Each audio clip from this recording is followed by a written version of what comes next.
Yo, yo, yo. I'm back. Yes, I have been quite inconsistent with these videos over the last few days or so. Apologies for that. I just had a few personal things that I needed to get sorted and sort stuff out, and I really didn't have enough time to make any videos for you guys. But I'm back here today. It's a Sunday, so content-based video today. I'm basically just going to wrap up what I did the other day with the Eastern Conference teams. I'm going to go over to the West now and give one positive for every team. Going into the break, ever since the break's come back, we've had 3 days of basketball. There hasn't really been anything major happen. There's been 2 really big game slates that I couldn't unfortunately get to. And then today we've got 3 small games going on at the moment. So I'll be back into normal videos tomorrow, but as for right now, I'll just get this content out and yeah, we can go from there. So for the first team, the Western Conference, the Timberwolves, Minnesota. My one big positive for them is Rudy Gobert and how he's really come back into that DPOI build of himself. We know the trade package for Rudy Gobert and what it was 18 months or so ago. It was huge. You know, there was a lot of talk around the NBA at the time, like he's reset the market, this and that, because the Timberwolves at the end of the day really gave up a lot for him. And the first year, last year, he didn't really look like he was going to blend in with the team well and really mix. But this year, he's come back and he's looked so much better. He's by far the front runner for Defensive Player of the Year. He's just in a new zone this year and he's really producing.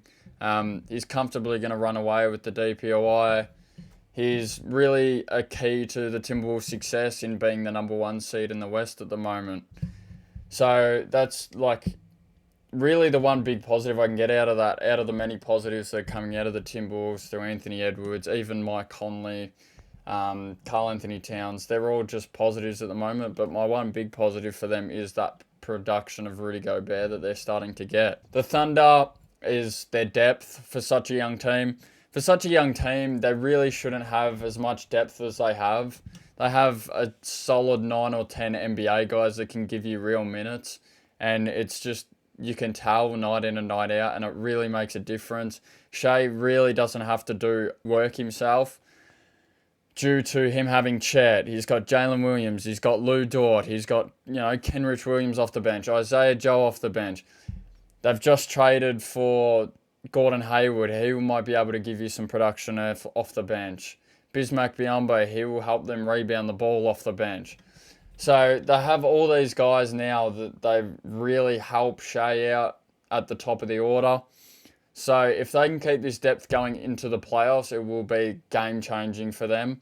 But as I said, they just need to keep this depth, and for providing the players being so young, we know production in the regular season doesn't always show in the playoffs, but if they can keep of 3/4 of the production that they're giving right now into the playoffs, I see them as a serious contender, even though they are so young. The Clippers, them really just getting it together. Ever since the James Harden trade, we all know how they started. The first week of the season, they started 1-5 in James Harden's era or whatever it was.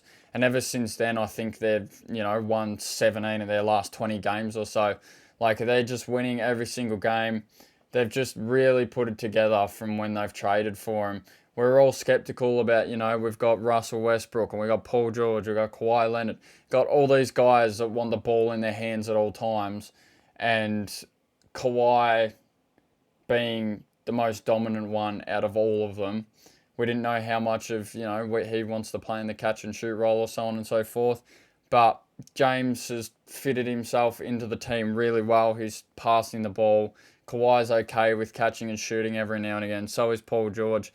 So they don't have to do as much. And James Harden's just giving them the playmaking that the team sort of desperately needed. The one thing, the one negative thing about James Harden we always say is his defense. Well, that's why Paul George is one of the best perimeter defenders in the league. Kawhi Leonard was, past DPOI, he's one of the best defenders in the league. So they can really make up for him there, but he just helps so much on the offensive side of the ball, and for them to work it out now and start to look more and more dangerous coming into April, it will be game-changing for them. The Nuggets, they're the Nuggets just being able to stay consistent during the regular season. They're, defending champions a year ago, fighting off the championship hangover that they've had to deal with, having, 2 months less of basketball than ever, 2 months, of rest compared to everyone else. They've just stayed consistent, top fourth seed at the moment, just staying there, staying with it. Everyone's playing well. They're keeping out of injuries. Nikola Jokic, probably the front runner for MVP, another massive positive for them. So if they can keep up the progression that they have at the moment and just keep the consistency going into April, they're going to end up with a good seed, and nobody wants to see them in the playoffs. The Pelicans, Zion's health is my one big positive. We know the Pelicans are a really good team with Zion at the helm, but without Zion, we can see that, a year ago they were the 1 seed when Zion was healthy, and the 12th seed, I think they scraped the play-in last year and got the 10th seed when Zion wasn't healthy. So we know how much of an impact Zion has on the team, whether he has a good night or a bad night. He just, he's able to contribute to the game in such a fashion that it helps Brandon Ingram and CJ and all those guys to be able to fit into their roles a lot easier. So he needs to stay healthy for them to make any noise into April and so on. But if he can stay healthy, I don't necessarily see them as a contender, but they are a legitimate threat to make an upset. The Mavericks, Kyrie's return and the trades that they made over the deadline, ultimately going to say, Kyrie's return, ever since he's been back, he's been absolutely balling. He's been that number 2 for Luka that they've needed for him throughout Luka's career so far. He's just consistent. He's, the first week or so that he was back, he scored 30 points, 40 points, 30 points.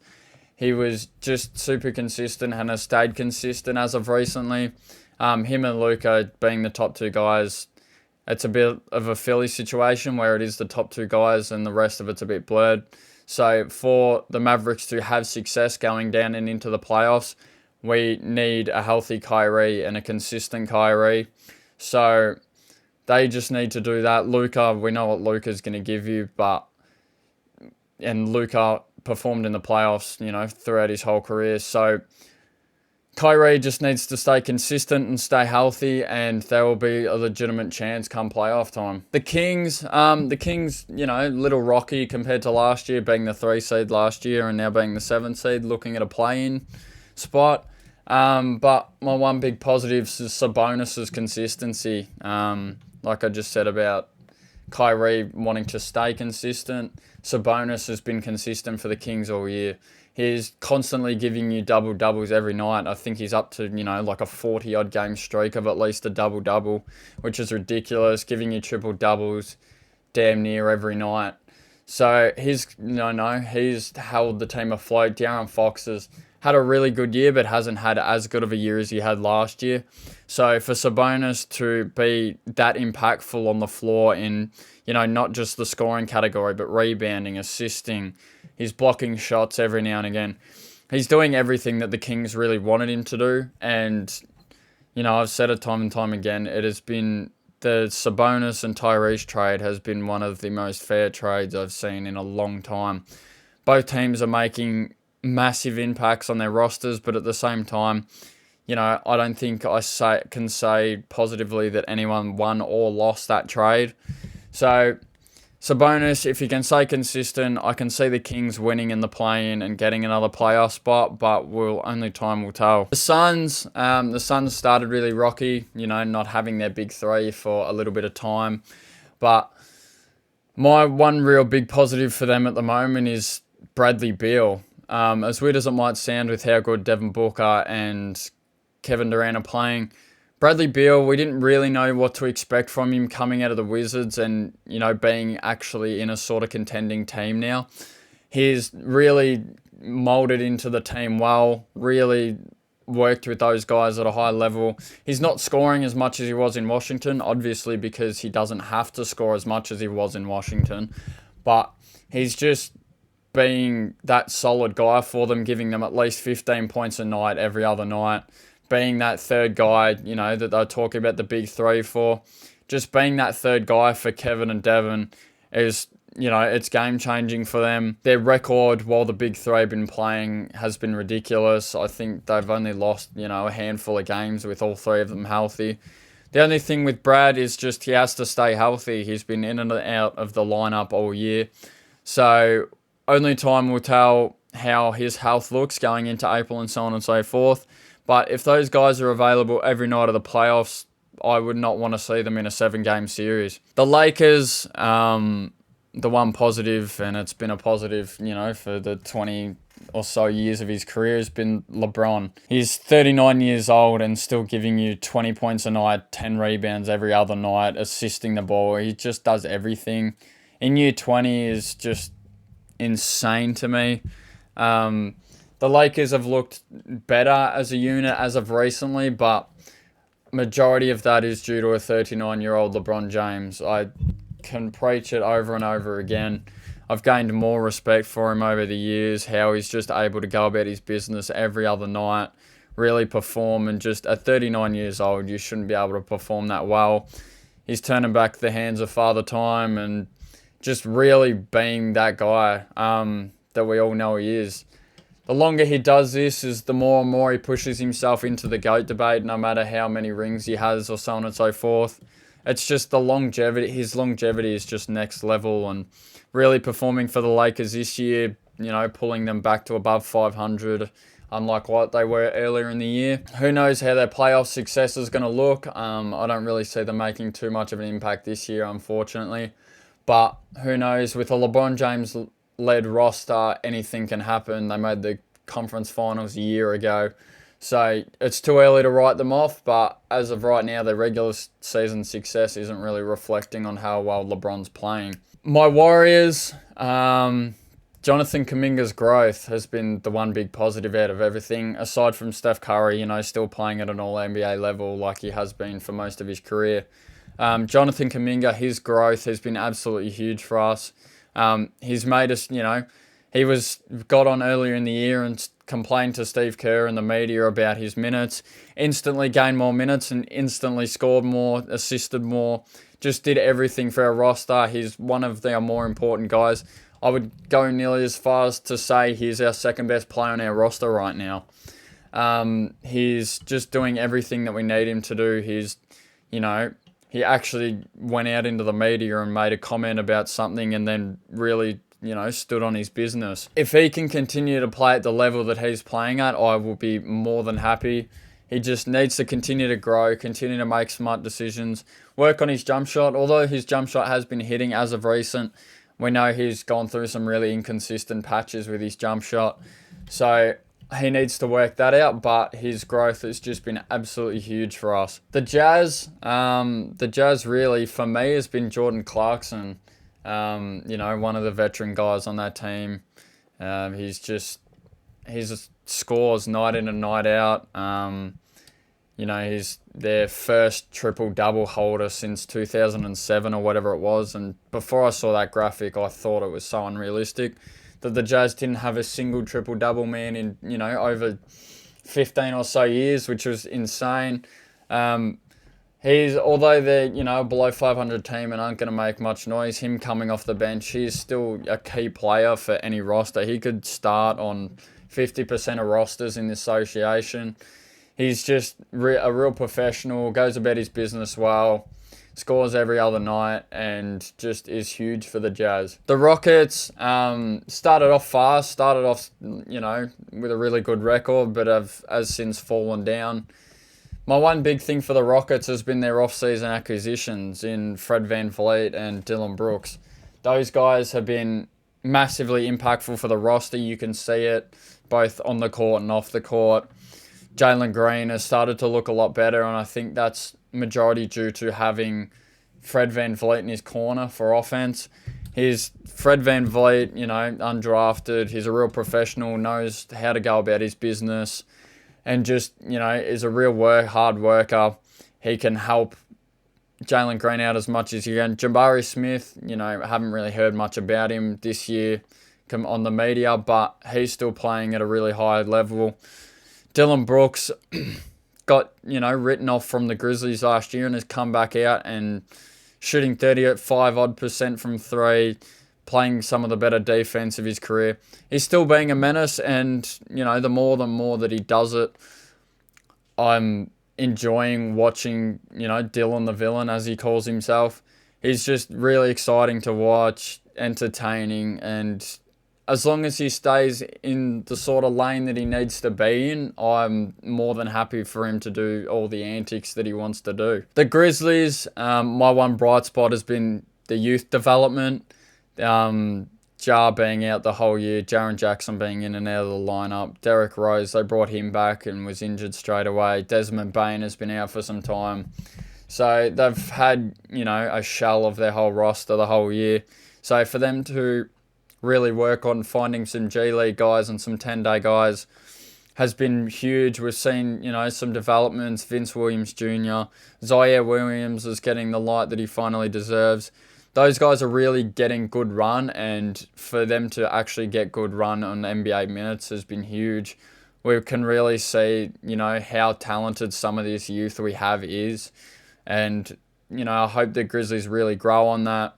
They've, you know, are going to feed some families, you know, playing these guys, and just hope that the Grizzlies see these people like Vince Williams and actually give him a chance when the actual rosters come back. But only time will tell. Trailblazers, my one big positive for them is Anthony Simons. He's, you know, been in and out of the lineup all year, hasn't really played a whole lot, but ever since he's been back, he's just been an elite scorer, as we know he has been his whole career. Stood behind Dame for a couple of years, so would have really learnt a lot of his craft off Dame, who, if you know anything about basketball, is probably someone you want to learn from because he's just that impactful. So for Anthony Simons to really take that on board, and he's now sort of got his own team, although they are rebuilding and, you know, not winning many games, Anthony Simons' development will be crucial for them going down the line. He will continue to be consistent. I don't see him changing anytime soon and leaving Portland anytime soon.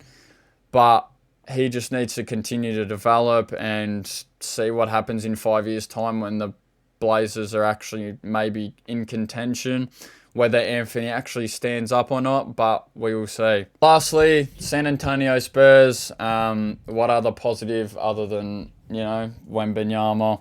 He's just been everything we thought he would have been. Everyone sort of, you know, he was scoring 20 points per game early on in the season. People were saying, like, you know, he's not that good. Chet's gone for Rookie of the Year. But Chet was only really, in my opinion, on for Rookie of the Year due to OKC's overwhelming success. When it comes to individual numbers and statistics, you know, Wemby had a 5x5 yesterday. Youngest player to ever do it, and it's one of the hardest feats to reach in basketball. So for him to do that in his rookie year, so early on in his career, 40 or so games in, is insane. The step back three videos, we always used to think it was a false, but it's so true. Like everything that we've seen from him, the step back threes, the freakish dunks, you know, over the people's heads and catching these lobs and stuff. He's so in tune with his body, which for someone that size is so rare to come behind. So it's just great to see. When the Spurs are a little more competitive, you know, only been an 11-win team as of right now. When the Spurs are a little more competitive, it'll be good to see Wemby in his actual true colours. Whether he actually performs in the big time or not, his impact will, you know, be felt throughout the league for his whole career. Unless, you know, touch wood, significant injury hurts him, which for people that size, we have seen a fair bit of in the past. But we can only hope for the best, and we'll see what happens with him in the future. But that's all 15 teams. I hope you guys enjoyed, you know, me running through these positives. I believe you know, every team has positives and negatives in their own way. Everyone's really trying to build on something, but everyone's building in a different manner. So that's my positives that I've seen from every little team. So I hope you guys enjoyed this video. I'll be back tomorrow with the regular schedule going through games. I think we have a big slate tomorrow. So I'll get to as many games as possible and I'll get that out to you guys. But as for right now, take care of yourselves, take care, look after each other, and I will see you tomorrow. Peace.